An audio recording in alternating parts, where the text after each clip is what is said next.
in the live stream. So far, we got Gary and Voodoo in the live stream. You know what? As you can see from the video description, it is a free-for-all Friday, so I've got a few things that I want to cover on the show this evening. But other than that, well, actually, I've got several articles up. I don't know how much I'm going to get through tonight. It's been a long week, and I am running on empty. But I have to get 56 minutes in, right, for KEYK, so I at least have to get that part done. But actually, let me start off by doing something else. Let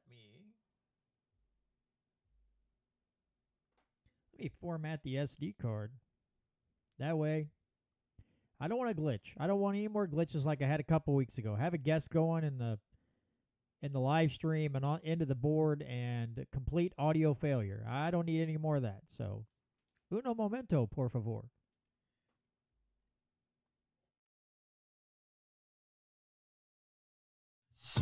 In the restaurant of life, we're putting freedom back on the menu. It's the Missouri Liberty Report with John Williams, working with grassroots organizations and legislatures to make Missouri the freest state in the nation. Let freedom ring. All right, folks, so we are back with another edition of the Missouri Liberty Report. Thanks so much for joining me again this week or this evening if you're in the live streams on YouTube or Rumble. I just appreciate all of you being with me in these every week, whether you listen by radio, by podcast, or if you're in a live stream. I really appreciate you guys and your continued support. If you didn't get a chance to catch the last week's show that I did with Sam Britton on Off the Cuff, please go to molibertyradio.us and take a listen to it. I was on with Sam alongside Owensville's City Marshal Scott Griffith. It was a great show. We had a lot of fun, talked about a lot of different things. You know, it was funny because we went from freedom issues to food and all kinds of stuff, and some local issues here in Owensville that we've been, some people had been dealing with. So all in all, it was we had a great time. I know we're going to try to do it more often. But if you didn't get a chance to listen to that show, again, you can catch the archive or you can find the archive of it right on the main page at molibertyradio.us. But, again, make sure you check out molibertyradio.us. I want you to do it especially on Sunday night because Sam's on 6 to 9 p.m. Central Time. Off the Cuff Radio. But there's a lot of other good stuff on that network, as well as KEYK, KeyRadio.live. A lot of different hosts, and I'm fortunate enough that they picked this show up and broadcast it every week, which, listen, guys, I say it every week. I'm not the sharpest tool in the shed, and I'm thankful that they continue to carry my show and highlight it and allow me to stay around. I mean, I know, listen, guys, I know that in my mindset has been bouncing with the format of this show, and I understand that. Maybe I seem bipolar at times. I don't know, but things have been aggravating me, and I'm like, okay, and I don't always want to cover politics, not every week. I mean, sure, even if I have, like Jason Lyon on, there is some political things, or Jennifer and Jonathan Williams on with me. There's a political link there because a government institution is involved with, screwing around and trying to ruin people's lives. It's a thing of I don't want to talk to, politicians all the time. I don't always want to talk to state reps or senators or what have you. But again, I do have a few weeks. I have another gentleman coming on with me. Let me, I have to get his name right. So if you remember, Tom Martz will be my guest next week. The following week will be Mike Termott. that'll be the 29th. April 5th, the one that I'm just that one somebody's probably going to have to give me a sedative for that show because I'm so hyped to have Dr. Michael Rechtenwald on the show with me. But I'm also now I am going to have somebody who's running for U.S. Congress out of District 2 here in the state of Missouri. He is running for U.S. House in the 2nd Congressional District by the name of Brandon Daugherty. He seems like a very liberty-minded person. And so somehow I found him on Twitter. I went through some of his posts, some of the things he was saying, and I was like, you know what? Let's just have him on. It's somebody, he's running for Congress, and listen, folks, I know that I say that I'm done with the federal government. I don't think we can fix it. I still want to talk to people running, especially like a Michael Rechtenwald. I still want to talk to him. And, even people, I talk to some people at work, and they're saying, John, why are you, libertarians don't stand a chance at winning an election.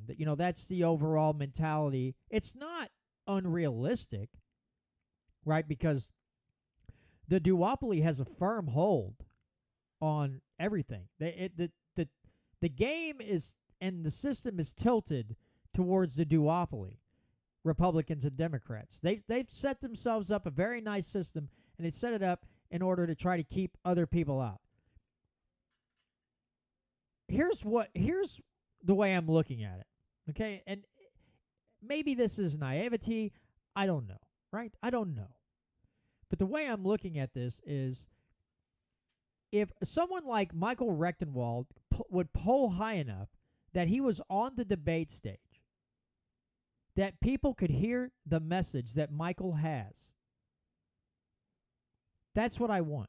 I want someone like Rechtenwald to poll high enough to get on that debate stage with the two geriatric men that are running, that we know are going to be the nominees for we know Trump is. Biden is still up in the air. But let's say those parties run those two guys as their nominees for the President of the United States of America. I would love to see a Michael Rechtenwald type person on that stage absolutely gutting every argument they have for how government should be involved in something. I want people to be able to receive that message. I want all these, corporate media channels, these cable news channels, their cameras on, and Rechtenwald is just, as he puts it, wrecking the regime. If that's all I could get out of this, I'd be extremely happy. I'm not, and listen, I'm not comparing Rechtenwald to Javier Milei in Argentina. Now, some people aren't happy with everything he's doing, and that's just the way it is, right? That's the way it is. Have you seen what the inflation rate has, how much the inflation rate has dropped in 2 months? If the figures I saw were correct, December last year, inflation was at 25.5%. In January, it was 20.6%. In February, it was 13.45%. Because of the things he's instituted in that country, inflation has dropped 11.9%, let's say, in 2 months. 2 months. Now, again, people have their opinions of Milei. They think he's still too big government or whatever. But that man has instituted more good policies by reversing and pulling back government in that country in a few months' time. If he is allowed to continue to do his work and Argentina does a 180 economically, socially, everything, if those policies bring those people more prosperity and more peace, we need our own brand of Javier Milei in the United States. We need somebody who gets enough popular support, which is really hard in this day and age.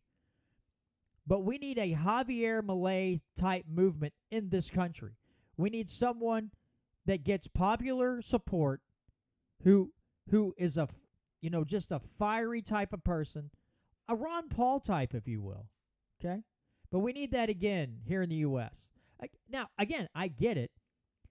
You could get Michael Rechtenwald could become president of the United States. We still have a Congress to deal with. I'm not saying that Rechtenwald will get into office and fix everything, because that's not the way it's supposed to be done. But, it sure would be nice to get a Rechtenwald type in there who just vetoes bills willy-nilly.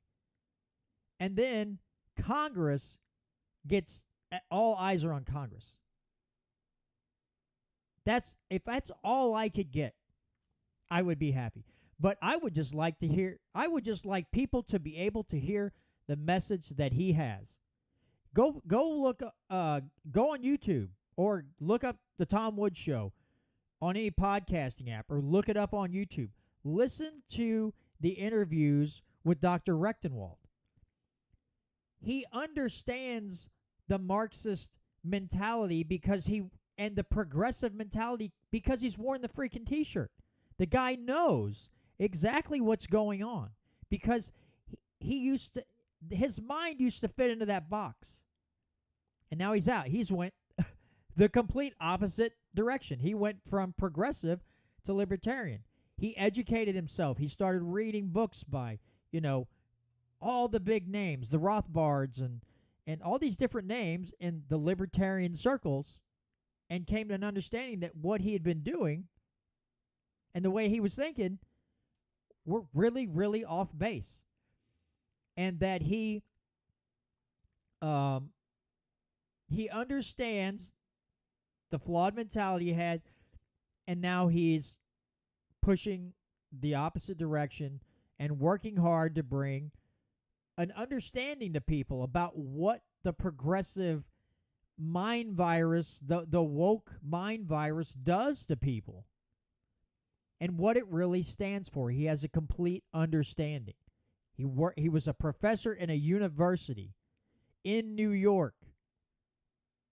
I mean, I think that says it all right there. He was right in the thick of things, if you will.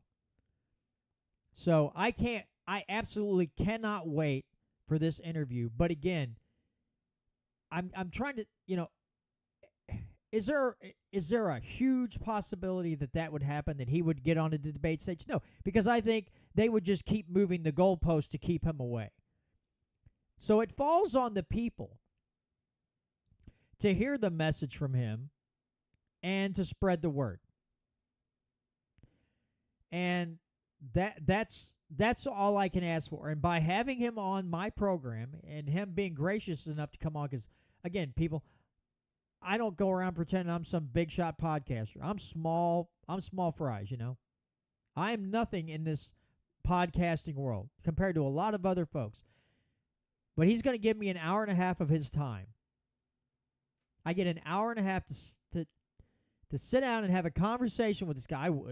If I could do it face to face, that would just be absolutely mind-blowing. I would have to retire from podcasting after that. Sam always likes to give me, likes to rib me a little bit and say, yeah, well, I'm just waiting for a call one day where John says, I'm going to have Tom Woods on my show.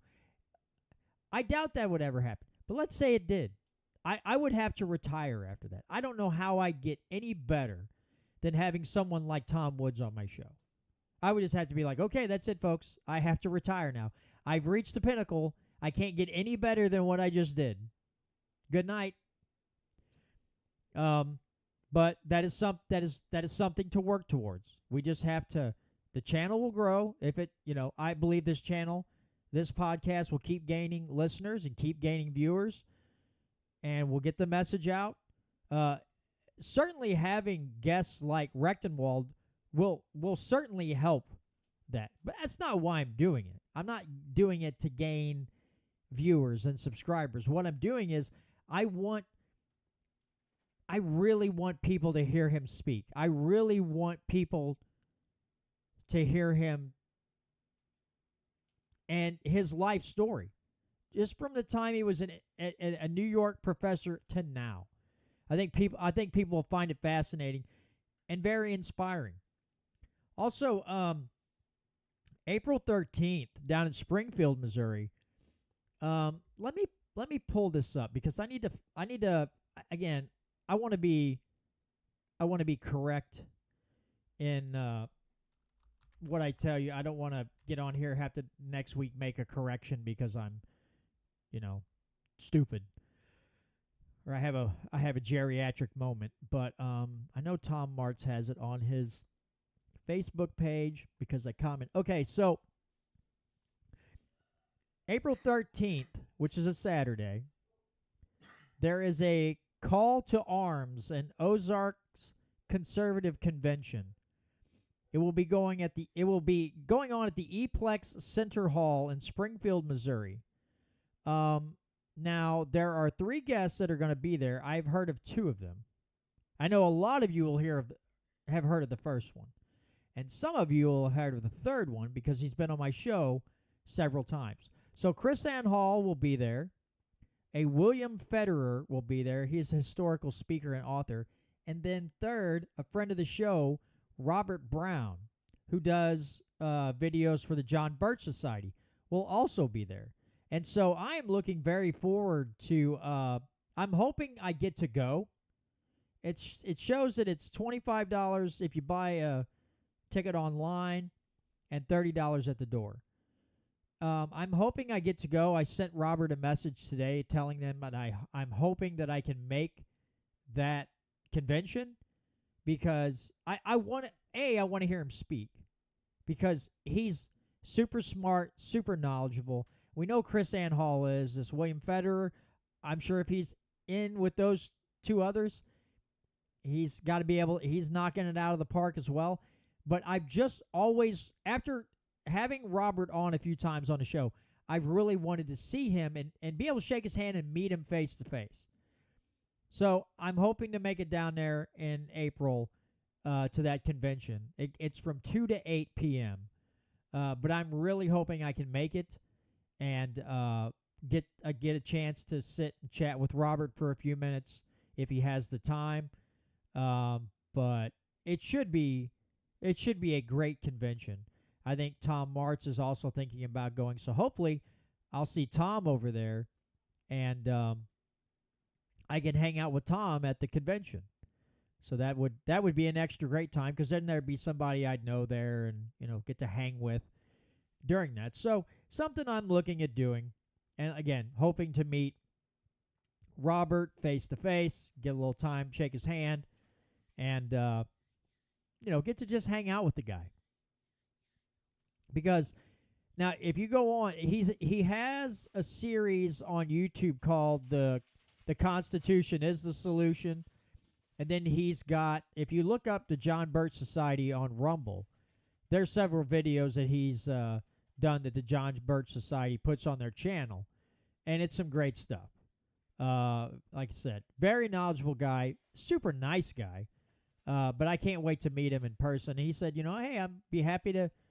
I hope I see you there and hope I get to actually talk to you face to face. So maybe after that, at some point, maybe I just get Robert back on the show and see what he's been up to because I always enjoy our conversations. So I guess I want to start off with this because this is just the epitome of total stupid, right? Now, for a long time, there are people on both sides of the aisle on this thing. And that thing I'm talking about is TikTok, right? There are people who really like TikTok and people that hate TikTok and they think it's awful. They think it's a Chinese spy machine, whatever, right? That discussion's been going on for a while. But now we see that the federal government wants a certain portion of the ownership of TikTok to divest. I believe they're called ByteDance, which supposedly a majority shareholder is of that stock is China, right? But then you 60% is internationally owned. Okay? They're just saying this is Chinese owned, and one guy said that it's like there's 100 million sensors around the United States with these. Everybody's got TikTok on their phone. It's just they have a sensor from the Chinese government so they can spy on us all, and just a lot of fear mongering. I find it really odd that we're getting close to an election time, and suddenly they want to get a hold. They want certain ownership to divest out of TikTok, right? They want them out of TikTok. They want them off. What they want is control of information. This bill language is very vague, right? And so what's going to happen is they're going to, this is going to be the first step, and then after they get this, they're going after Twitter. They've got Instagram, they've got Facebook, they want TikTok, and they want Twitter. They want control of all the information. That's it. That's all it is. They just can't stand dissident minds on a social media platform sharing information, so you might find out that things are not as they seem to be. They want to affect. And here's the thing: they're telling us that there's all this transgender stuff on TikTok, and everything they accuse TikTok of being is done in government-run schools. It's done on other social media platforms, and I don't hear any complaints about any of that, for the most part, from the federal government. Right? That's the way it is. They're making all these things up, and you got people like Ben Shapiro just he's on this. Well, it's just communist. There's just a lot of communist stuff, and there's a lot of transgender stuff. Some of these so-called so-called conservatives are not very conservative, right? Here's a perfect example. You had Patchy the Pirate, Dan Crenshaw, Mr. Conservative. Ooh, I'm sorry, Patchy. He's got an eye patch. His nickname for me now is Patchy the Pirate. The guy at the beginning of SpongeBob. Are you ready, kids? I call him Patchy the Pirate. I'm fascinated by making nicknames for everybody, right? So, Patchy the Pirate's out there talking his nonsense, and you got several conservatives that are out there touting how they work. It's a bipartisan thing. It's a bipartisan thing.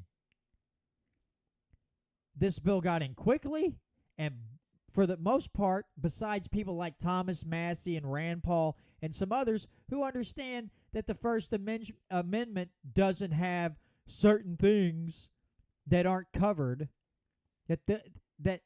only 65 out of 400 and something people voted against this bill. And am I shocked? No. When both sides of the aisle pile on, this reminds me of something like the Patriot Act. There is a clear agenda here. Make no mistake. This is an authoritarian style beatdown of the First Amendment. This is an authoritarian style power grab, because I've heard figures from 140 to 180 million Americans have TikTok. use it in some way, right? There's something there they want control of. They want power over. Now, let's think about this. You know, the transgender stuff, everything else is being talked. You think if the federal government got BrightDance to divest and American-owned business interests got a hold of TikTok and owned it, you think that transgender stuff and all that stuff wouldn't be on there anymore? You don't think there'd be propaganda smeared wall-to-wall on TikTok? Really? You don't think that's going to happen? You don't think they'll use every opportunity they have to see what you're saying on there? If you, I posted videos on there. I sometimes record videos and post them. Maybe it's clips from one of my shows. Maybe I just talk about a topic for 2.5 minutes. Something that I'm going to cover on this show. Something happening in Missouri. Or just something I see and I have an opinion on and I put it out there. Now, some people are like, oh, John, you shouldn't be on TikTok. Listen, folks, here's the way I'm looking at it anymore. Do I like all these applications and everything? I'm not a big fan. But there are tools there that I can use to try to get the message out, right? Like it or not, those can be. Now, will I be surprised if they pull my channel or whatever? No, I wouldn't. So far, I've had no issues. I've come out and spoke about everything from propaganda to the drug war to everything else, and we had to pull that because, it violated community standards. I've had none of those problems. I'm not saying it couldn't happen. I'm just saying it hasn't happened yet. I will use the tools that I want to use, basically, to spread the news about my opinion and this channel, this show. I'm going to use them. People are like, well, they're going to spy on you. I'm already being spied on. I have a smartphone. I'm literally carrying a tracking. Anybody who has one of these, I'm holding in my hand right here, has a tracking device on them. They have a spying device in their hand, in their pocket, all the time. What's the difference? I mean, seriously, listen, do I like the fact that they can track everything I do? No, I don't. This is a handy tool for me too, but it has some major flaws. It has some drawbacks. Right? I still use it. I have to use the tools that are available to me to get information and to spread information. And I know there are people out there that'll be like, well, that's not very smart. I'm not a very smart person then. Just throw your little attacks at me and they'll bounce off. I don't care. I mean, I do care, but I'm going to use what I have to get the message out. And that's it. I'm not trying to be some sort of social media influencer or something like that. But I'm just doing what I can do to share the message of liberty with other folks. And if using TikTok or Facebook or X or Twitter or whatever you want to call it, I still like to call it Twitter, if that makes me a bad person, I'm a bad person. I'm not going to apologize. And, I did post on Twitter yesterday, like TikTok or not, whether you like it or not. The answer, the question being, should government be able to control all the information? The answer is a big fat no. It's a big fat no. Because, again, what the government is accusing others of doing, they are guilty of themselves, and they're a lot worse about it. You know what I'm saying? They're worse about doing it than the people that they shine a spotlight on. As far as disinformation, misinformation, propagandizing, this trans movement, this movement, that movement, support Ukraine, support Israel, all these things. Our government does it every day. The media helps them propagate this message. They want you to feel and think can act a certain way.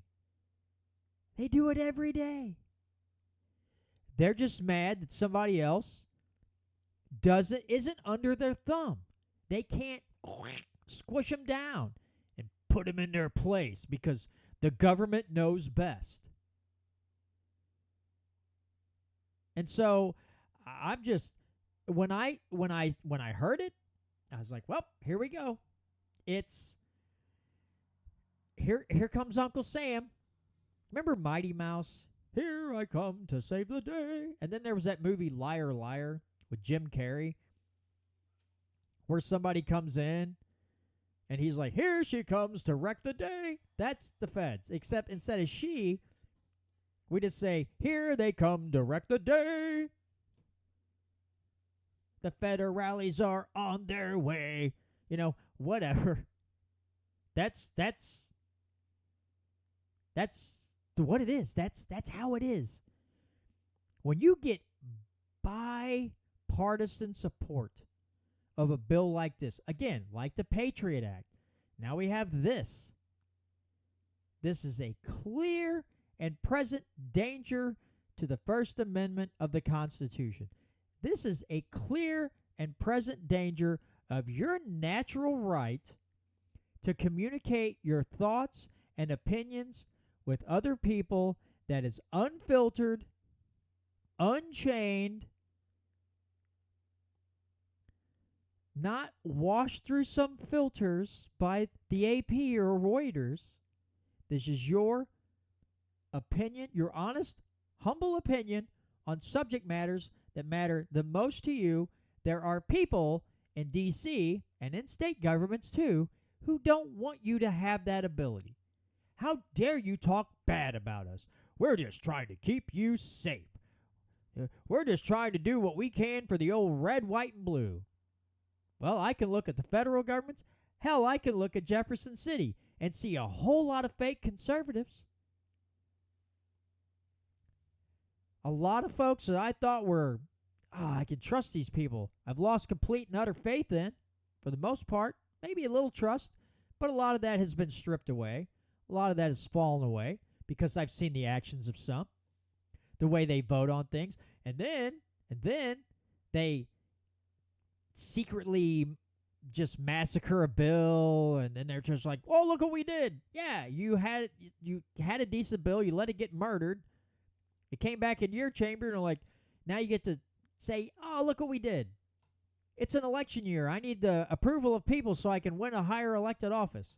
That's not pointed at everybody, but it does happen an awful lot. And I myself, I'm getting a little sick and tired of it.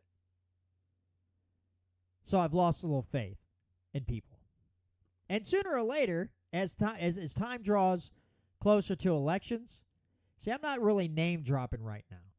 But if there are certain people who keep acting the way they're acting towards certain people that I know, I will start name dropping. I will just call them out. They're not going to like it. I don't care, because I'm not here to be their quote-unquote friend. They are supposed to represent me. They are supposed to vote constitutionally. They are supposed to stand up for my natural rights. And they seem to be disinterested in doing that, or uninterested, I guess I should say, in doing that a lot. And next week when I have Tom Martz on, we're going to look at voting percentages. The percentage of times they voted correctly according to the state constitution. And I think a lot of people who hero worship some of their reps are going to be, how should I say, really disappointed. And I'm not saying that you have to call them their office and call them horrible names. But what I want people to take away from this is we got a lot of work to do.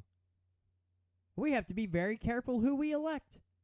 If we think we have two chambers full of, because they're Republicans, that we have two chambers full of liberty-loving, constitutional representatives, blah, blah, blah, blah, blah, blah, you're sorely mistaken.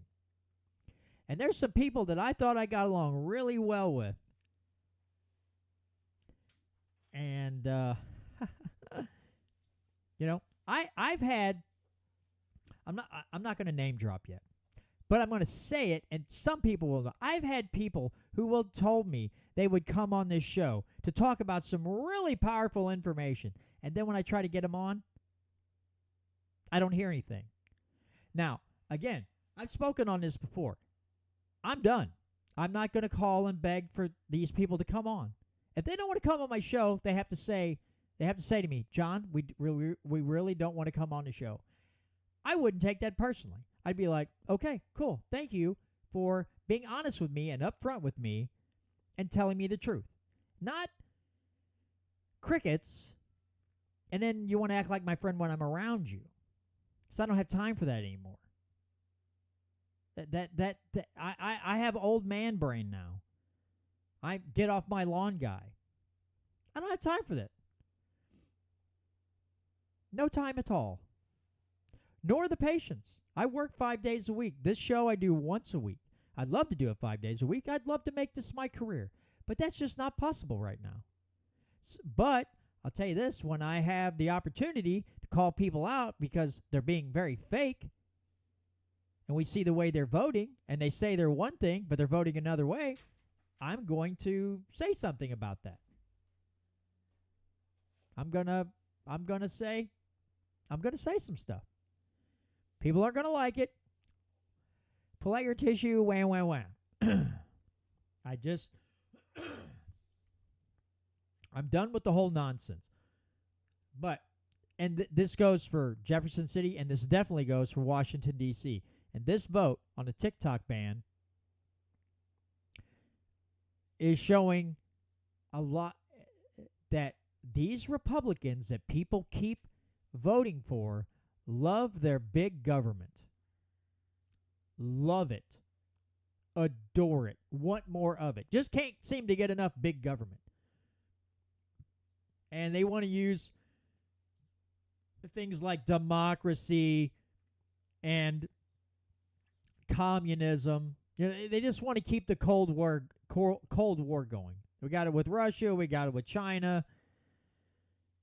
And they have to keep these things going. They have to have a reason that you should vote them back into office to protect you from these bad people. And they are bought and paid for by the military industrial complex and all these other things. And they get a lot of campaign donations and a lot of political favors if they just keep putting the bad guys in your face and fear-mongering you into, or just perpetuating the fear, I guess is the better way to put it. To keep the fear rolling in through your TV screens as they, are on some talk show and they can vomit out ridiculous things to keep you afraid, to keep you voting for them. There's always some boogeyman to fight, and then they keep going to the bank. TikTok, the wanting, the need for them to think they need to ban TikTok is just another example of there's another boogeyman. We want you to focus on it. We don't want you to focus on how crap the economy is, how awful the economy is, how bad inflation still is. We want you to be afraid of TikTok. And so it also makes you wonder what else is going on in the background, because they're going to have a whole lot of people upset about this TikTok ban, and they're not paying attention to anything else around them. So it's just it's a big dog and pony show. But unfortunately, this, whether this is a distraction or not, I think it's part distraction and it's part power grab. I think it's killing two birds with one stone. They get a hold of another huge instrument of information spreading, and they get to their little tyranny fingers on it and just smash it. And then they like clay, and then they just form it into what they want.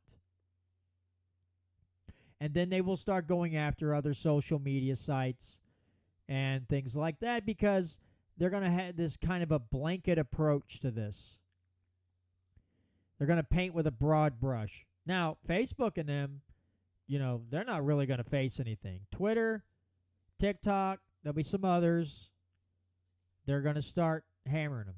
They're going to want total control of these things. And it's not going to turn out good, folks. But you know what the thing is? And sometimes as pessimistic as I can be, and I know I'm pretty pessimistic at times, as pessimistic as I am, I still believe that every time government or some kind of bureaucracy comes in and tries to take over something or regulate something, there's always people out there very creative that find a way around it. They find a loophole around it, right? They just kind of circumvent the BS from the government. And they find another way to get it done. So that's a positive. And that's not just here in America. That's worldwide. But we have a lot. And they may not even be politically aligned with us, but they understand in a basic sort of way that we have certain natural rights. And they don't appreciate when government's trying to come in and stomp on them and tread all over them because they don't like what's going on. So they find a way to circumvent those regulations. They come up with new and creative ways or workarounds. And we have to be very thankful for that. It's easy, believe me, it's easy to be pessimistic with this stuff. But we do have an awful lot of very smart, creative entrepreneurs out there that will find a way to get around it. And it's just going to be a constant battle. It'll be a constant fight. But as long as we're able to have this back and forth, that's a positive thing. If we're able to continue the fight against tyrannical encroachment on our natural rights, then there's still hope. It's when all those people give up or they just throw their hands up and go, you know what, I'm done with all this. I can't do this anymore. That's when I think we really start losing hope. But there are always some very crafty people out there that are willing to take a chance and create something new that'll help somebody communicate or do whatever, get the things done that they want to get done. And then if that gets attacked, somebody else steps in and creates something new. So again, it's just tug of war. But that's healthy. That means we're still somewhat viable, right? That there is still some hope for liberty. Because, again, you can have people who politically are far apart. But on one issue, they're going to work together to combat it because no matter what side of the political aisle they're on, no matter what their political beliefs are or whatever else, they agree that there's an egregious act being perpetrated, an egregious foul committed against something. And they say, you know what, political differences aside, this is wrong. We don't like this. We're going to fight this. And people start putting their money together and creating something new, something amazing. And so that still gives you a little hope. And we have to continue. That spirit has to continue. That spirit of pushing forward, fighting against tyranny, fighting against big government, continuing to talk about topics that need to be talked about, continue spreading of information, and exchanging ideas in the free market. We talk about the free marketplace of ideas. We still have that. There's nothing totally exchanging these ideas and coming together and building something awesome. And that's what I appreciate. I have a deep appreciation for that because I myself, I'm not a technical guy. I don't have a lot of technical knowledge on, how to write code for an application or software or anything like that. I'm just a guy that comes on and does a podcast once a week and talks about stuff and has interviews and has met a lot of great people. But I want to know about those people, and I want those people to continue to fight, and I want to support those people. If it's anything, even if it's just bringing those people on to let others know about the good things that they're doing. If that's the least part I can play, then I'm fine with that.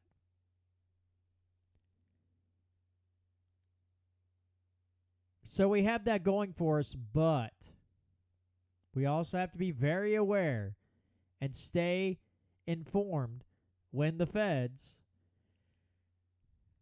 attempt to do what they're doing right now. And that is a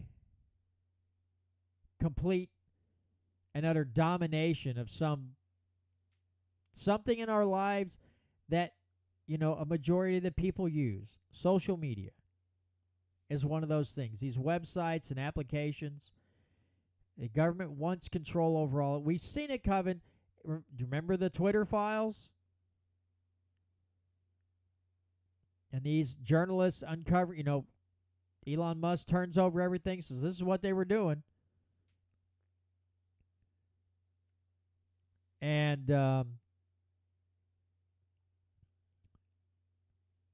there's a big example of it right there. And that's one thing that we really, really know happened. Just a lot of facts laid out. Of course, there were Senate hearings on it and all this stuff. We know for a fact that there was a massive stomping down of certain information coming out. And during COVID, there was also a massive drive to just shut the conversation down. Kill any proof of these ideas that were being put out there for people to have, just to be able to see another perspective of things, to know that they weren't the only ones feeling that way about whatever, COVID, the lockdowns, all these things. You had people out there speaking out, and they just shut them down or kicked them off for so many days or whatever. So we've already seen it. But this is one step up. This is complete and utter control. I believe the feds have complete and utter control of Facebook and Google. But now they're coming after more. And you had to, there was no way to say, well, they'll stop now, because they just don't. Again, they act like they're a business. They got horrible products that I don't really want to buy. But you're almost forced to buy the products that government sells to you because they steal your money. And then they give you certain things. Well, they don't give them to you. They steal from you in order to turn around and take that money and spend it on nonsense and go, here, look what we made for you. And it's like a balloon animal made out of cat turds. And you're like, well, that's freaking disgusting. You're like, yeah, well, after this guy got their cut and this guy, we lost like half the money right off the bat. We don't know what happened to it. Mysteriously disappeared. So we couldn't afford the balloon. So then we just just had people donate stuff out of the litter box. So we made you a balloon animal out of cat turds. It's the best we could come up with.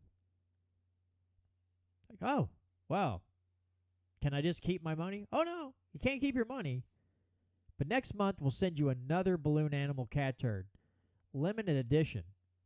cat turd. And then come to find out everybody got the same cat turd. You're like, it's not even limited edition. They're like, yeah, I know. We misspoke. We didn't mean it. I mean, I guess we could have, been elaborated a little better on the topic. We're really sorry. And then they steal more money from you and send you another cat turd. So there's that. There's my thoughts on the whole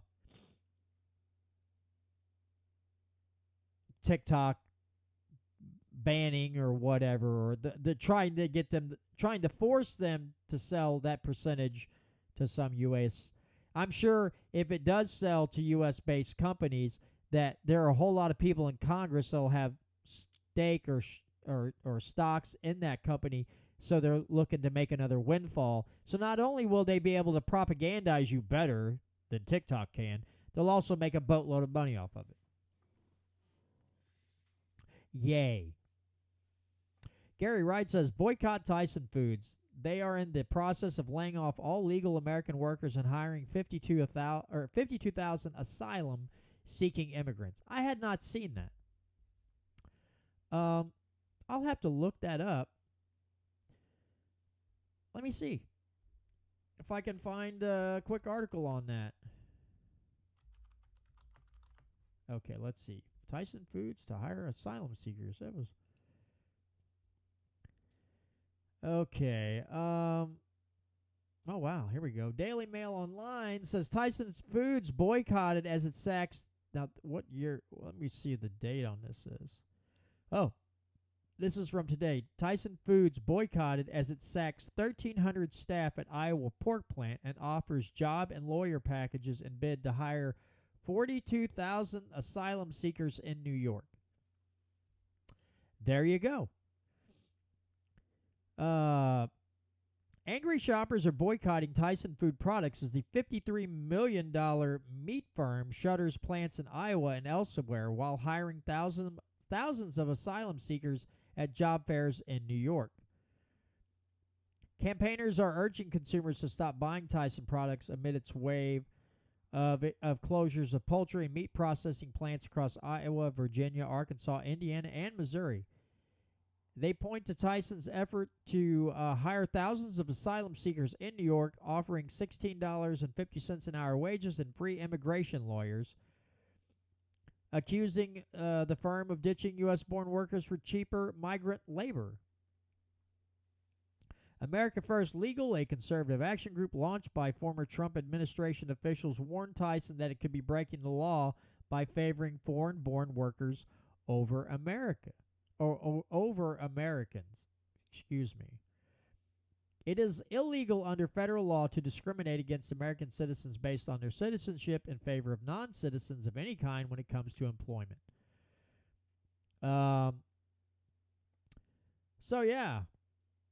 So Tyson this week said it would shutter its pork plant in Perry, Iowa this summer, putting 1,276 people out of work in a town of just 8,000.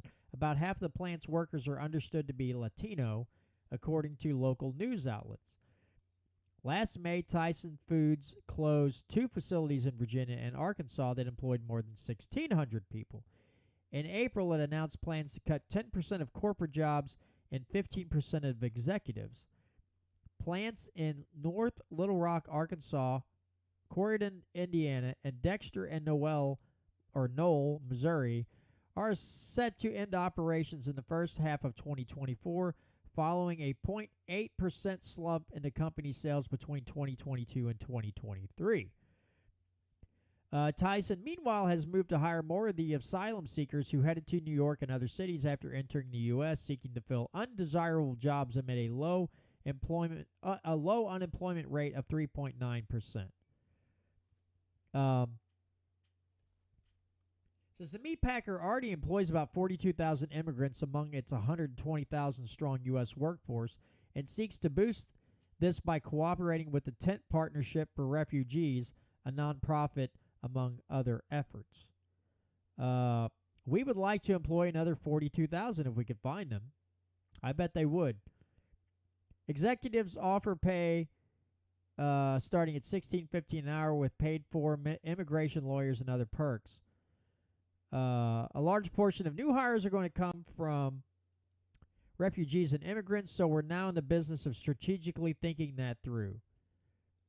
Asylum seekers cannot work upon entering the U.S. and typically don't get permits until 180 days after they apply for legal status. Many wait for years before their first immigration court hearing to judge their asylum claim, during which time they can work. So it looks like Tyson spent millions of dollars on immigration lawyers and offers paid time off to attend court hearings. Many also benefit from temporary housing, on-site childcare, transportation, and English classes. So yeah, there you go.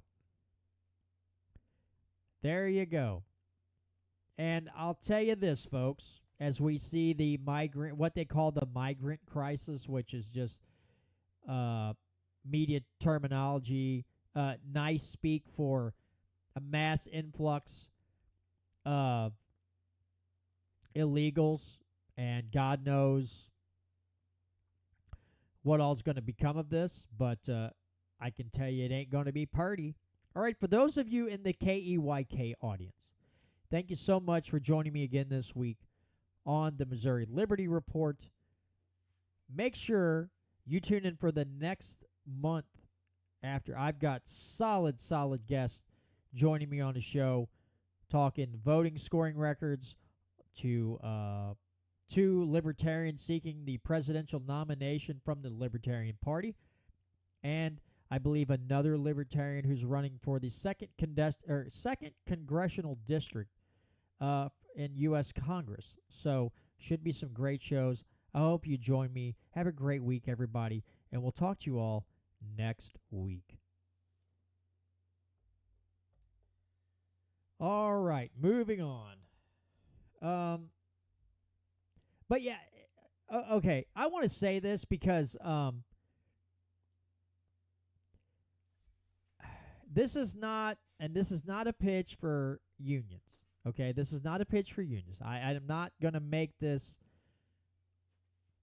But this right here, what Gary just alluded to, which I'm glad he brought it up. This is Free for All Friday, kind of, So Gary brought up a great topic here, and we're going to keep talking about it a little bit. When people see this type of thing where they're afraid their plants are going to close and stuff like what Tyson's doing, they're like, oh, we'll just hire 42,000 asylum seekers.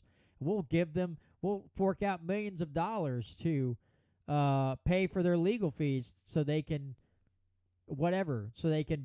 get their asylum status and keep working for us, and we won't have to pay them squat, and we won't have to give them any benefits. I guarantee you, before I go any further, I guarantee you the feds are funding this. The feds are giving them boatloads of money. Can you turn the light on for me? Thanks, man. They're giving them boatloads of money to do this. Guaranteed they're giving them boatloads of money. To take in these people, pay their, and helping them pay their legal fees, guaranteed. That's what's going on. They're not doing this out of the goodness of their hearts. They're getting a check underneath the table from the federal government. There's no way they're not. There's no way they're not. But people wonder why, folks, that these companies want to unionize, and the owners wonder why they want to unionize. Here's an example right here. And listen, folks, again, I belong to the UAW. And I know that unions are not perfect. They have their own political whims and desires too. But this is part of the reason more and more people are going to want to start unionizing. But here's a problem. The unions seem to stick up for this illegal alien stuff, right? These illegal aliens. They're like, oh, we can bring them in and give them union jobs too, but that's not what's going on. Look what Tyson's doing. Why? So the question is, why would they support that? Is it because the people that support unions want this? Is that it? because the Democrats that normally are pro-labor also are pro this. So in order to keep the favor of the Democrats that they keep pushing their members to vote for, they feel like they have to support this stuff, which is just or is it, hey, if we get people all riled up, more people want to unionize? I don't know, but it makes no sense for the unions to back this. Because we're taught, you want to buy American, you want to buy union. Okay? Why would you be in support of boatloads of people coming across the border and then Tyson shutting down factories to say, we'll hire 42,000 of these people and we'll take federal money and then dole that back out to these immigrants. I love how they treat them all like they're seeking asylum. They're not all seeking asylum. They're seeking handouts. Don't get me wrong. They're probably trying to escape from a crap hole country somewhere, right? But there is that welfare handout system. They know New York City wants to give them $10,000 a piece on like these debit cards. They know the money's coming. They're like, yeah, bus me to New York. That's great. I'll get 10 grand. That's what's going on right now. That's what they're looking at. And then public-private partnerships, Tyson and the feds. You know that the Biden administration is pushing this. And again, I guarantee you that they're getting a handout from somebody. I just don't see them not doling out the money.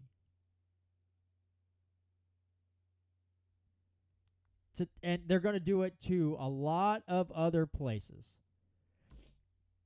A lot of other places.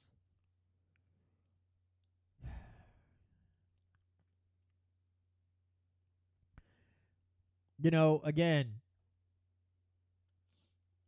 states like Texas saying, we just want out of the whole thing. We want to, talk about divestment. Texas wants to divest itself from the federal government, from the union. I say, go Texas. Show us how it's done. Do it to it, brothers and sisters. Set the bar. Lead by example. And that's not me poo-pooing what they're doing. I want them to succeed. I want them to leave. I want other states to go, holy crap, they did it. We can do it too. Holy smokes, let's do this. I want Texas to leave. The more I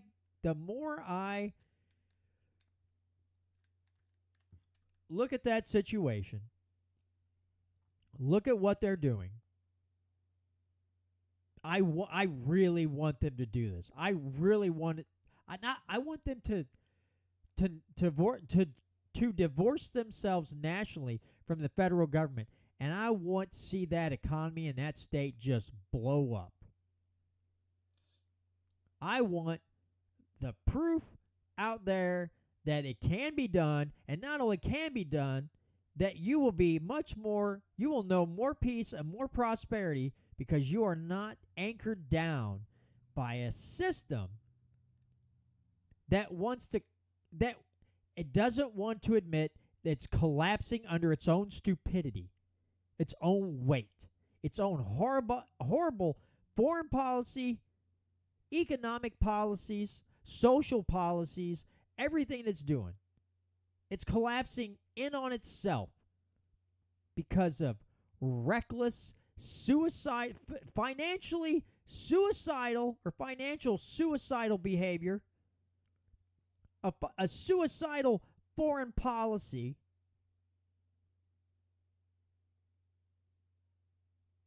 and treats its citizens like first-class enemies and second-class citizens. In order to bring a bunch of people in who will more than likely, a whole boatload of them will get to vote, and they'll get to continue their political careers until they lock up on stage like some people, or they can be sloven, drunken idiots and slur their speech the whole time and keep their job in D.C.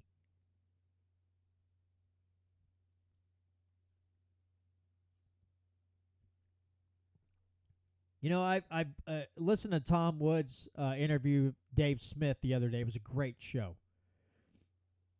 We hear a lot of times, I want to bring this up too. I mean, you guys got me, Gary got me all fired up.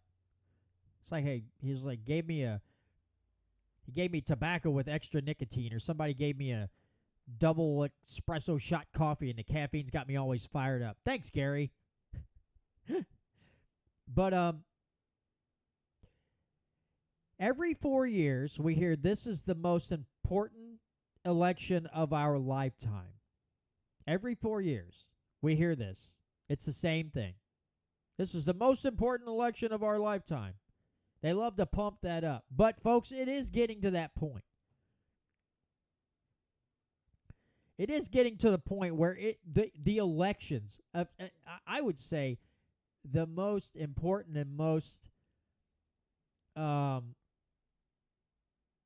vital being your local elections, right? But then state level and, yes, federal level. I mean, the feds are going to do what they want, but they are, again, with other viable parties out there that aren't getting the time of day.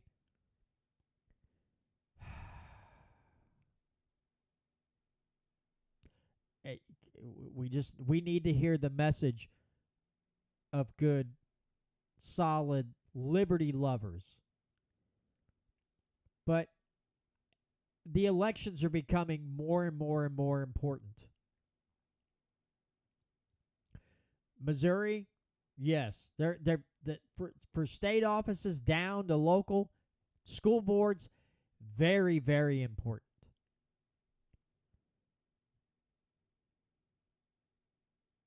I got somebody I've never seen in the live chat before. Sherry Lou is in the live chat. Welcome, Sherry Lou. If I've never seen your name before and you've been in here, I apologize. But good to see you in the live chat.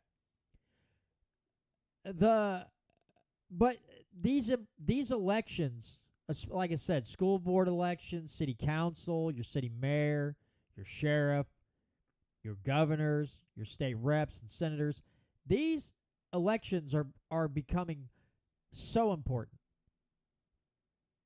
It's one of those things where if we can't rid ourselves of these nasty the rhino virus in Jefferson City, it doesn't matter what the feds do. It doesn't matter what we do in our state. They're going to stomp us too. And so then you got to try to get your local area cleaned up. And then hope that your local area can fend off the state and the feds. Fighting a two-front war. Didn't work out very... I'm not saying that your local government is Hitler. I'm just saying, like Hitler, he tried to fight a two-front war. It didn't work out very well.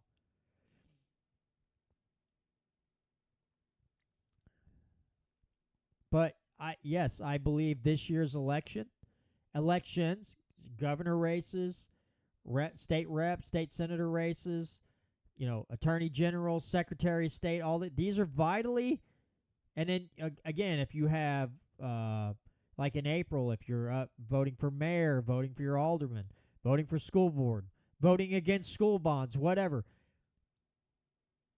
Really, really, really important. When you see like what Tyson Foods is doing, right? What they're doing, which is an extension of what the feds want to happen. This looks like a march to an intentional collapse of the financial system of this country, the ripping of the social fabric of this country. They're becoming very important, but we have a severe rhino problem in Jefferson City.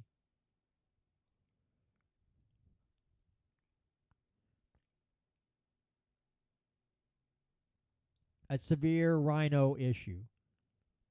And we have people in the Freedom Caucus who are kind of, rhino-ish. Oh, Sherry Lou says, no apology needed. Trying to sell my house in Florida and move to Missouri. New to you. Awesome. Well, I'm happy to see you in the live chat, Sherry. Really happy to see you in here. Love to see new viewers and more comments coming into the live chat. And I know that I've really hammered on this topic a lot of, are we being sold up the river? George Carlin, when he talks about voting, it is kind of funny. It makes you think when he talks about it. It makes you think a little bit, right? Because he's talking about he doesn't vote because he believes this country was bought, sold, and paid for a long, long time ago. But when he talks about people say, if you don't vote, you can't complain. And he says, what's the logic in that? He goes, if I stay home, you go vote, and you continue to elect these idiots that take our country down a path of ruination, and I stayed home, like, you can't complain. You're the one that voted for these people. I should be able to complain because I didn't take part in that. There is solid logic in that. There is really solid logic in that. But, it's people in this state, people across the country continue to vote for people who don't care about them. They don't care about you. They don't care about you. I feel like George Carlin is just, his spirit has jumped into my body right now. But, they don't care about you at all, at all, at all.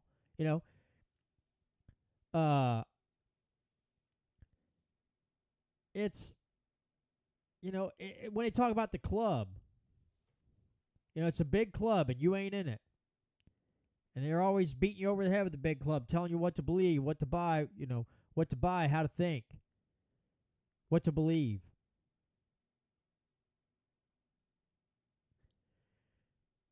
The man had a point. He had a solid point. He had his thoughts on it are flawless. I mean, really flawless. When we sit and look at what's going on, the man was ahead of his time.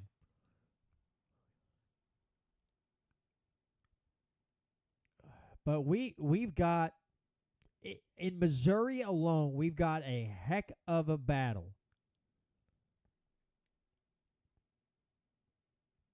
A heck of a battle in front of us. Right here in Missouri. Right here in Missouri.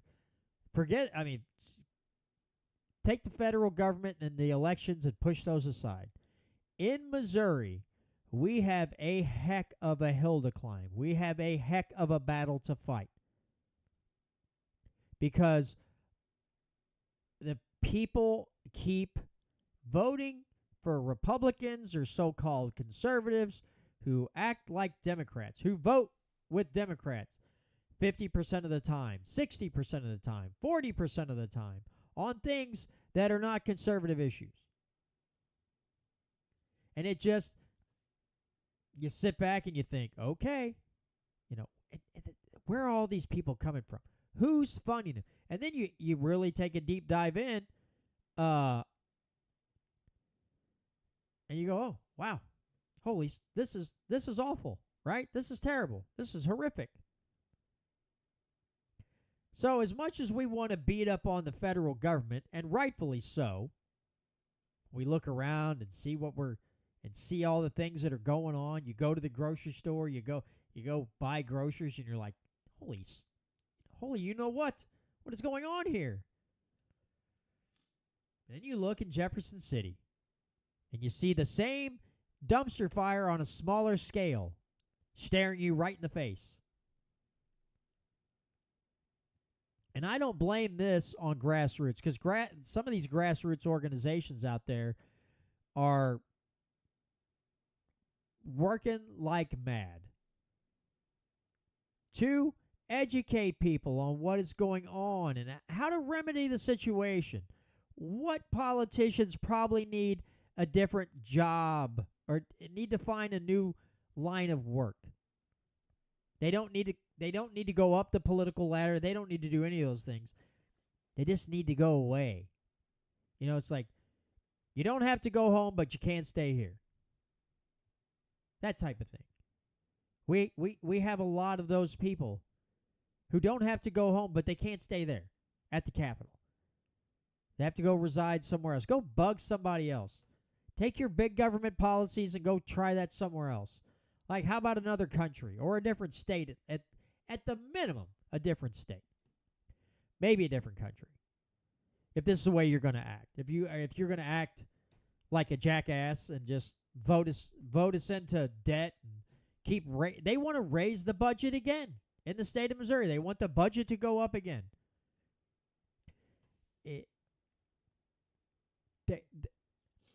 People aren't going to like it when I say this. But the way they're acting right now, there's not a whole lot of difference between them and the federal government. Jeff City and Washington, D.C., the actions and behaviors are closer than a lot of people would like to admit. That's not me saying all of them, but a big majority of them are D.C. wannabes when it comes down to it.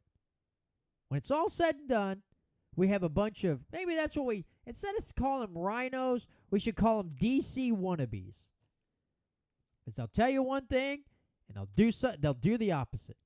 Day in and day out.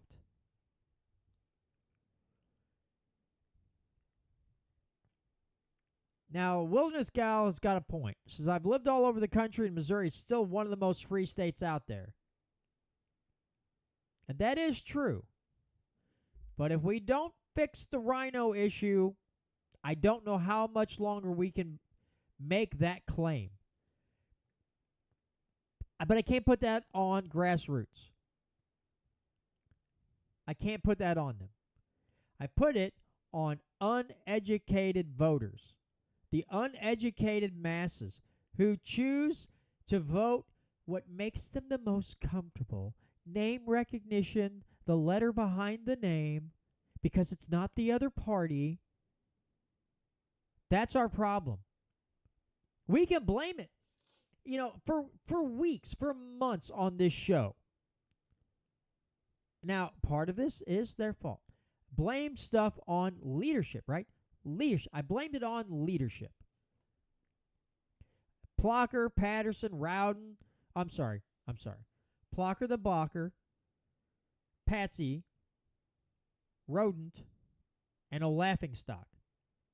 I was blaming everything on them. And I was wrong.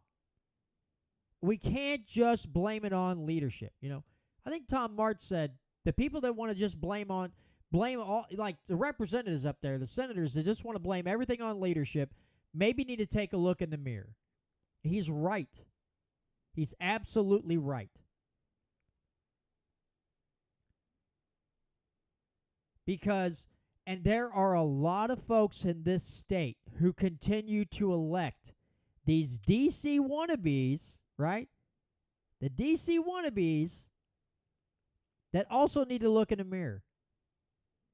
Now, some of these people might think whatever the person they elected because they had the certain letter behind their name are just wonderful people, and they're awesome, and we just love them to death. No matter how much my tax bill goes up, how much the budget swells up, how much money gets wasted, they're just happy. They're living in their own, they've got, again, I'm going to reference George Carlin, they got this neutral zone around their head.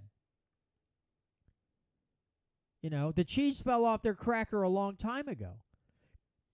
Listen, I'm not trying to come on here sounding like some kind of elitist, because I'm not. I'm not that smart. But I am smart enough to know that there are a whole lot of people who are not paying attention, who will continue to vote for people who would lie straight to their face, and they seem absolutely comfortable with it.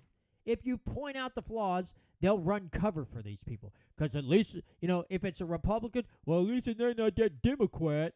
And if it's a Democrat, at least it's not that Republican. the petty, childish mentality. It's like, good God, what are you doing? How much crack did you smoke today? So we can't just blame it on leadership. We can't just blame it on the reps and senators, because if they don't get the votes, they're not in there. You know what I'm saying there, Charlie? They're not in they're not in that big building there in Jefferson City messing things up. You know what I'm saying there, Charlie? They're not doing it. I became Italian for a minute. I'm not a mob boss. I'm not that evil. But yeah, Gary says there's so many rhinos in Jefferson City, they give the Democrats a supermajority.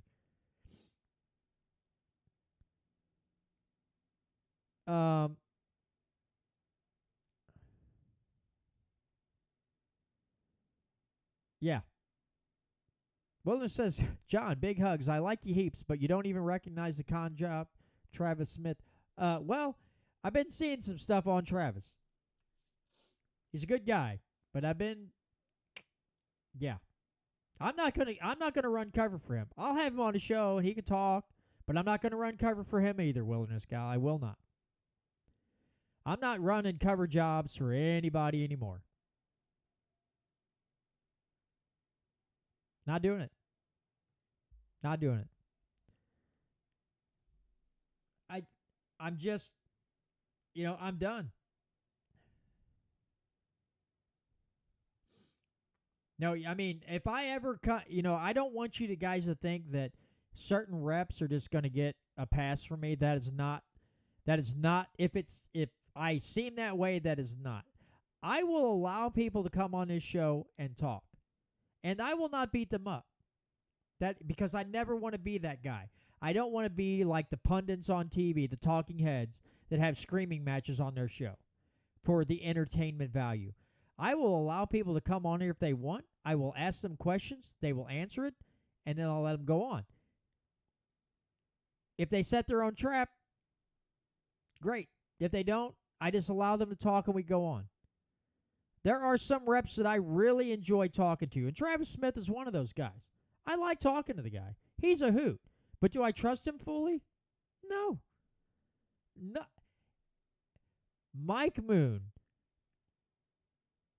is one of the ones that I can fully say that I just I have, even Tony Lavasco, for the most part, I don't worry about him too much. Mike Moon's another one. The rest of them, I worry about. Almost all the rest of them, I worry about. Cherie Reich, her and I have our differences, but again, the people like Lavasco and Reich, at least you know exactly where they stand. They don't try to no. You may not agree, but at the end of the day, you know exactly where they stand.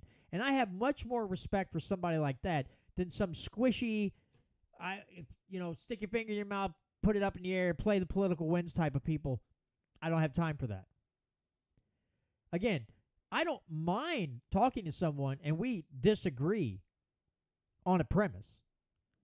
I just give them the opportunity to speak. That's it. Let them talk. Let them say their piece and we go on. Now, I can try to get away with it. I can try to get along with them. But am I going to go, that guy is the best ever and I trust every decision he makes? Au contraire, mon frère. I will not. No. But if you ever suspect me of doing that,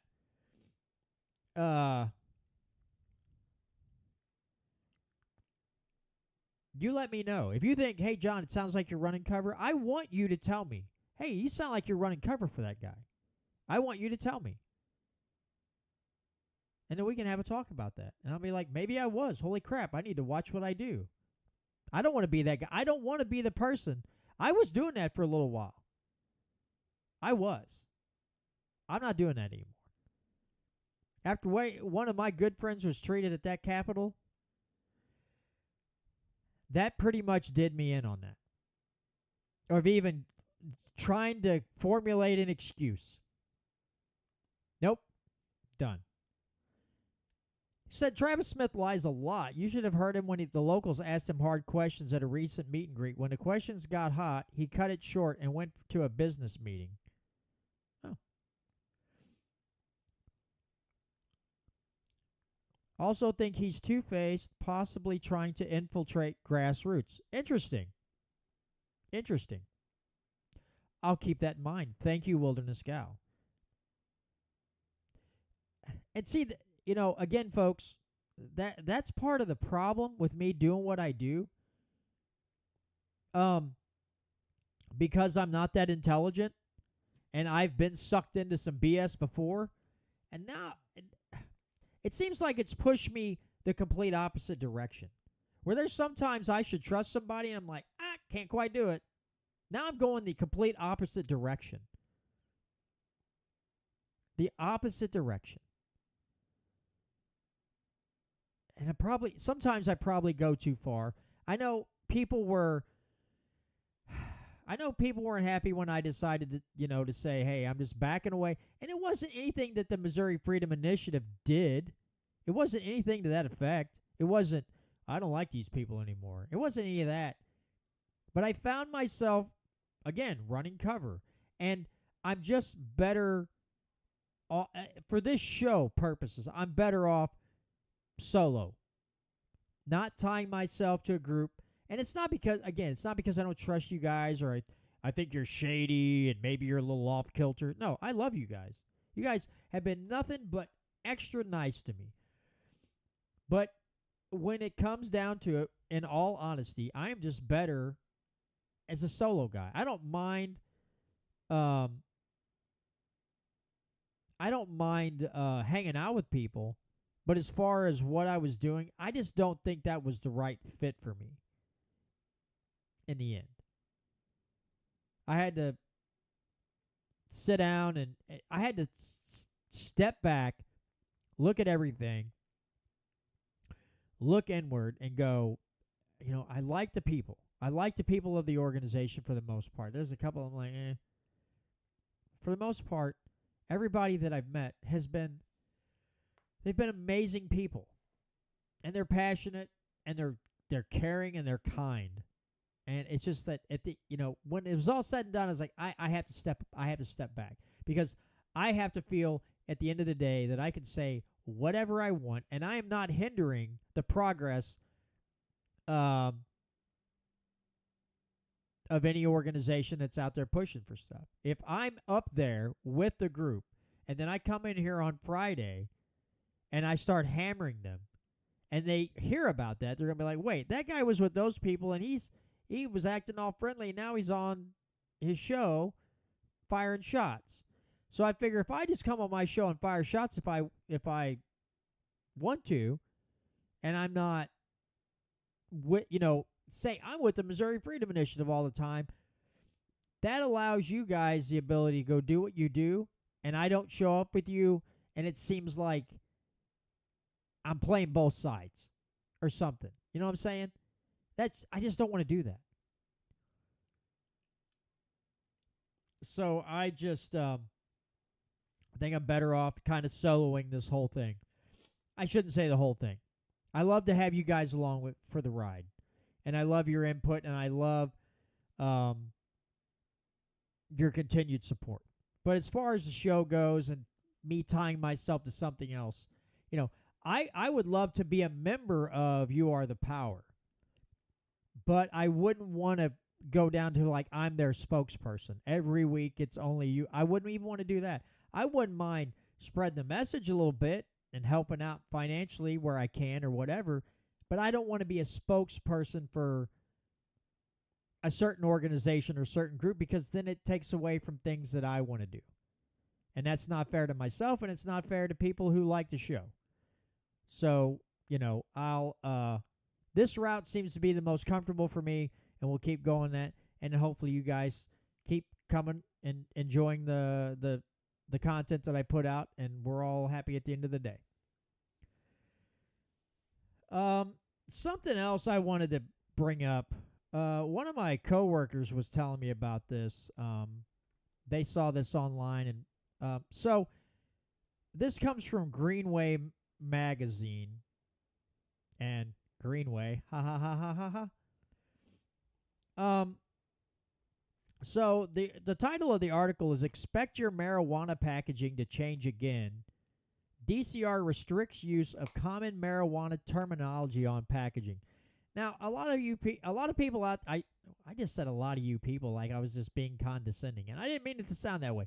But a lot of folks out there aren't knowledgeable. I'm not like super knowledgeable on marijuana. I know a little bit. But most of the time on packaging, if you're going to buy something, let's say for medicinal use, right?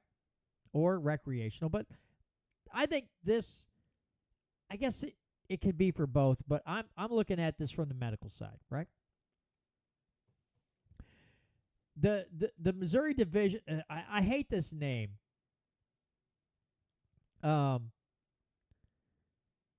I hate that there's an organization like this, or bureaucracy, I should say. The Missouri Division of Cannabis Regulation. It just tastes bad coming out when you say it. It's like eating a meal and then, 30 minutes later you belch it up. You're like, ooh, that tasted better the first time around. This regulation never tastes good at all. But they've issued new guidance regarding the use of the words or terms sativa, indica, and hybrid on marijuana product packaging, because it says, importantly, the guidance prohibits those terms as indicative of the side or behavioral effects of usage, underscoring that such designations do not accurately describe the effects of the product.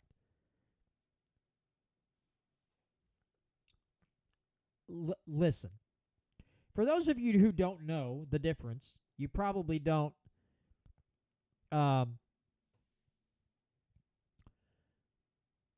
You may not even care, but I'm covering it anyway. Because if you ever, God forbid, had something and you needed to use medicinal marijuana, this might be useful information. So the way to think about it, which I didn't know until somebody at a local shop told me, indica, he's like, think of it as in the couch, right? In the couch, which means it's very relaxing and like whole body relaxing. Yes, there's going to be some, depending on the strength, you're going to be the euphoric, the mind high, but then the body relaxing. So indica is a much more relaxing strain of marijuana. Sativa is a mood booster, and it can give you like a boost in energy. And a hybrid, of course, is a mix of the two. You might have a little bit stronger indica side, or like it might be a little more stronger on the sativa side. I think, especially on the medical side, it's very good to know what you're getting. Because if you're having pain issues or some kind, or you're having problems sleeping, you're going to want indica. If you want the mental boost or the body boost, you're going to want sativa. Or maybe you want a little bit of both, so you want a hybrid. And these idiots are taking those terms away because it's like, that's not necessarily the effect. I would say for the majority of the time, it's going to be the effect. And you're going to want to be, now this is where, if there's, when you go to the dispensaries, hopefully you should have knowledgeable people. So whatever name is on that, like White Widow, Gorilla Glue, what's the one? Kush, OG Kush. There, like White Widow, I believe, is indica. OG Kush is indica. I was using that in the herbal flower, or the hemp flower form, that strain, that helped me relax and sleep at night. I haven't bought it in a while, but that's what I was using. To me, that's important terms. People should know what that strain, whether it's indica or sativa or a hybrid, is going to do for them. I don't understand what the problem is. Here we go with Amendment 3 stuff. All this stuff with marijuana, creating regulatory agencies. And then they come up, people wonder why I don't like regulatory agencies, and then you come up with this stupidity. You're going to take something off of the packaging What are you going to confuse the crap out of the customers? I mean, again, if you have a good employee at a dispensary and they're going to, oh, this one's going to give you a body relax, right? This is going to relax your body and help you chill out, help you sleep. Oh, this one's going to boost your mood. Maybe it's depression or anxiety. This one's going to boost your mood and mentally give you a little boost. So this is the one you're going to want to look for. We don't want to know that. You don't need to know that. You don't need to know any of that. Just go buy your weed, you stupid plebes, and shut your mouth. Be happy that you got it at all. Be happy that you got this crap amendment that 16 counties in the state passed for your recreational marijuana. And pay the ungodly prices for it. Oh my God. You know, and it's, again, medicinal patients, I don't know how they afford this stuff. That's why I think if you have the ability, financially it'd be best to grow your own. I know it's a lot of work for some people, and some people maybe have a disability that won't allow them to do that. But I think if you can just grow your own, you just grow your own. And say the heck with it. But, you know, that's what we get here in Missouri. Gary says, watch using medical or medicinal marijuana. You lose your Second Amendment rights when you go to buy a gun. The feds are looking for a way to take away your gun rights. That is not wrong. Fortunately, the DEA has to come and do that. Missouri is not looking at that.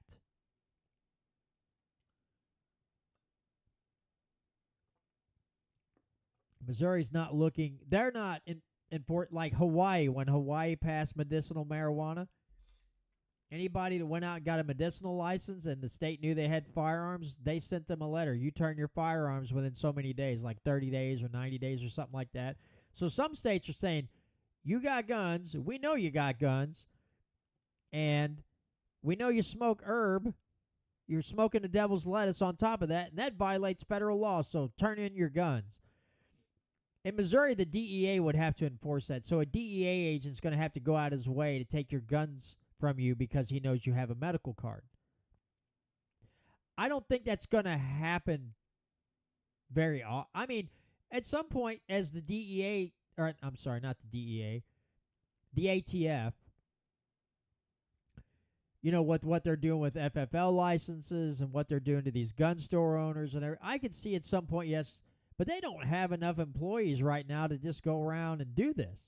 Now, some states, again, like Hawaii and some of these other states, they'll be all over it.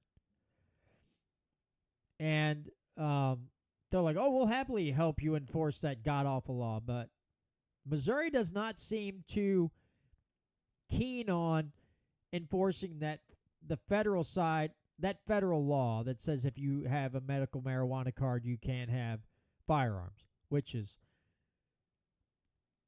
if anybody knows anything about marijuana, the last thing you think about doing when you get high is shooting someone. You're too relaxed, man.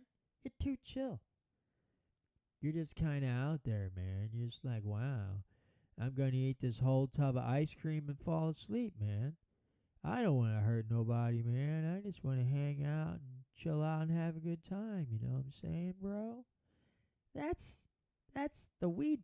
Listen, folks, I can speak from experience. I've smoked a lot of weed back in the day. I never, ever got angry. I never was like, I'm going to smoke a blunt and I'm going to go whoop somebody's behind. Nope. Complete opposite. Hey, man, I just want to chill out, take the edge off. Just leave me alone. I mean, doing this in the comfort of my own home. I'm not hurting anybody. Just stay out of my business. So the mentality behind it, of course, that just gives the feds the opportunity to take guns away from people, infringing on their natural right of self-defense, of course. You know, anything they can do to make that happen, they're, all aboard the tyranny train. But, no, Gary's right. But really the DEA, the ATF's going to have to come in because Missouri, again, doesn't seem like they're too interested in enforcing that. Now, maybe St. Louis and some of these KC and some of those might want to do it. But the state as a whole doesn't seem too interested in taking someone's firearms because they got a medical card. I guess what you could say is, instead of going and buying it from a gun store, you could go buy it from just a Joe Blow down the street. I don't know. Somebody, you just do a private transaction. Don't include the government. I don't know. That seems kind of logical, right? But so any of you out there who use medical, recreational, you buy from a dispensary, look for those packaging changes, because they're coming.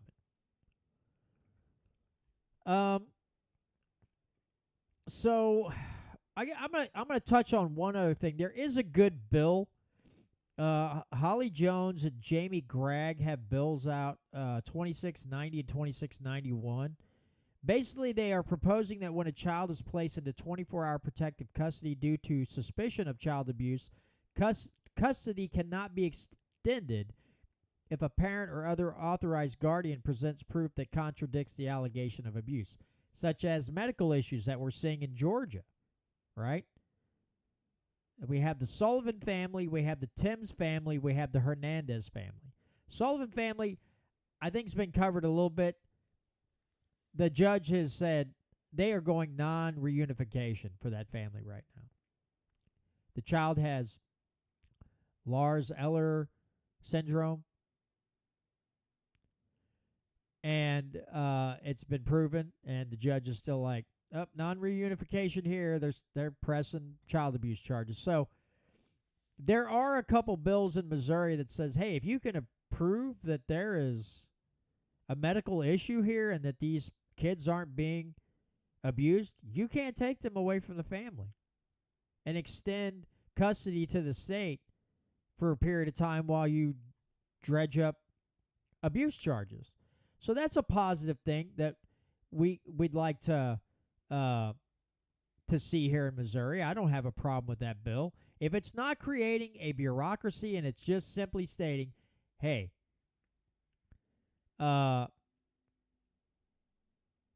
parents have been accused of child abuse, but we got this paperwork from this doctor that says they have a condition which causes things that you found on this child.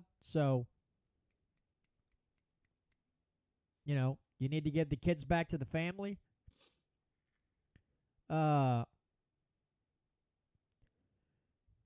Let's see. Now, here's a weird thing. The Missouri Network Against Child Abuse, formerly Missouri Kids First, an entity respected by many lawmakers when considering child abuse legislation, spoke in opposition to the bills. Jessica Seitz said the bill's focus on one piece of an abuse allegation. In the overall investigation of an allegation of abuse, the medical opinion is not the arbiter, the decider of the outcome. It is one part of the investigation. Further, Seitz said the proof the bill centers on is not defined, calling the language vague and problematic, and being unspecified puts us at risk of a child being left in an unsafe situation. Seitz challenged the premise of the bill that there is a need for a state law to allow parents to get a second opinion when they are being investigated for child abuse. However, Seitz emphasized respect for the efforts of Jones and Gregg, saying she wanted to work with them to improve the system. Jones said she remains adamant that something must change because the damage done to children and their families when the state takes children away is long-lasting and runs deep. That is true. That is true. It's going to be a challenge, of course, but it's a good step. And we do need, after seeing, again, the Hernandez family, the Timms family, the Sullivan family, after seeing the things that those families have been through and the unnecessary damage that's been done by false allegations, Yeah, this would be a great bill to see passed here in Missouri to get through. That says, hey, if you can provide proof or you have a second opinion, a medical opinion that says this child has this disease, that and the symptoms and the things like that your findings align with this medical diagnosis, this is not abuse, this is, this child's being treated for this or whatever, and that puts a kibosh on it right there. Hallelujah, amen. Let's do it. Because, again, if I can ever get Megan Fox on the show to talk about just the St. Louis County Family Court alone, the allegations there, I think people would see the need for a bill like this. But it's a good starting point. It's something that I think we need to look heavily at and find a way to keep this from happening here in the state. We don't need a Broachy or Broach head of someone like Broach that's in Georgia being head of DFS here in Missouri and seeing the same thing happens of horrible and false allegations of child abuse when clearly there's a medical disorder, disease that child has, and the judge, DFS workers, the head of the DFS, whatever, don't want to hear it, and they just want to keep medically kidnapping kids. Is the best way to put it. So if we can cut that out, that would be fantastic.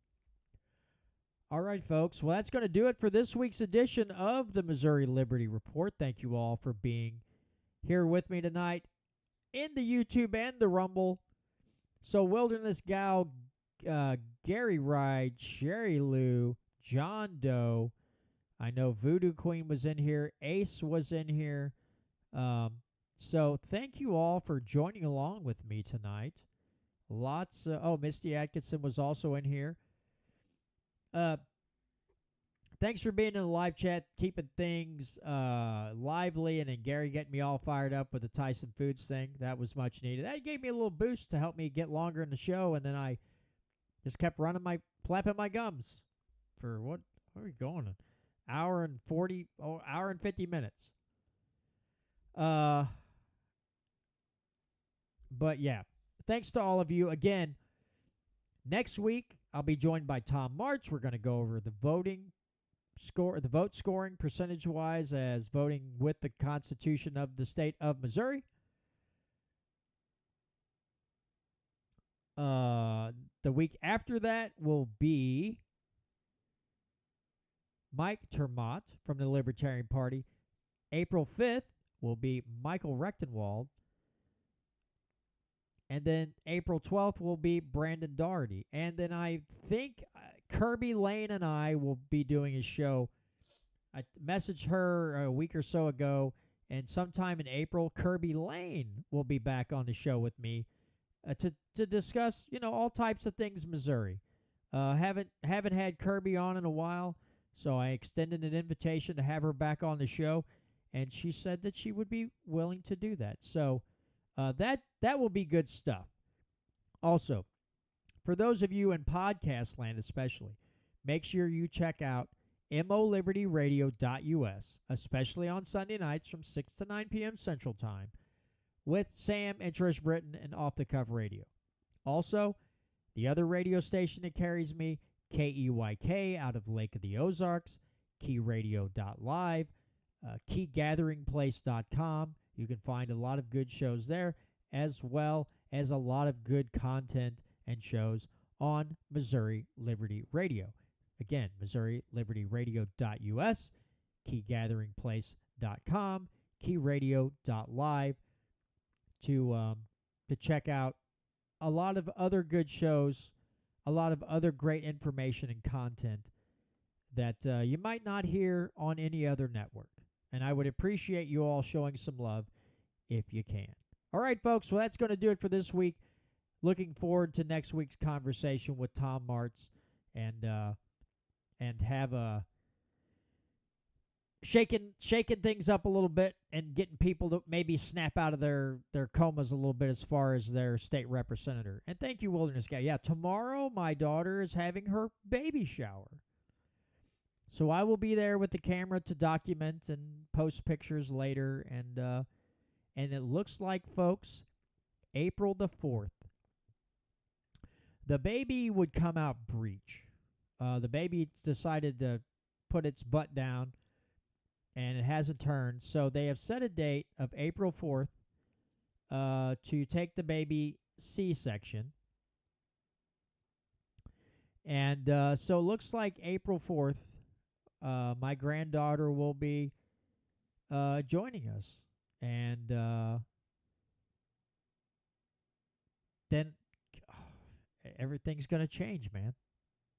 It's just everything's going to change. It's going to be awesome. But my world's going to get turned upside down, and some little girl's gonna have me tied around her finger. That's the way it's going to be. And I'm absolutely fine with that. But yeah, that's so yeah. This weekend will be kind of busy, and then here's something interesting. I know people on the radio or podcasts won't see this. As most of you know that have been watching the show for a long time, last year in April, I had all my teeth yanked out. I had a bunch of oral work done. I took a couple weeks off, had guest hosts come on. I had Tom Martz, Patrick Holland, and Sam Britton did a show to give me a couple weeks to get used to my new plates, my new chompers, and get back to doing the show. Well, I was eating toasted ravioli on Tuesday night, and I ate the last one, swallowed it down, and felt something smooth in my mouth. And one of the tooth came right out of my plates. One of the teeth came right out. So Monday I had to take a vacation day and go up to the dentist and drop the top plate off for them to fix it. Luckily, it was still under warranty. It's been kind of a weird week. So I got dentures so I didn't have the somewhat toothless look anymore, and now I have the somewhat toothless look again. That's just how life is, I guess. But anyway, folks, thanks so much for joining me. Again, appreciate all the support and kindness that you've shown me, and all the kind words. And I appreciate all of that. But yeah, we've got some great guests coming up.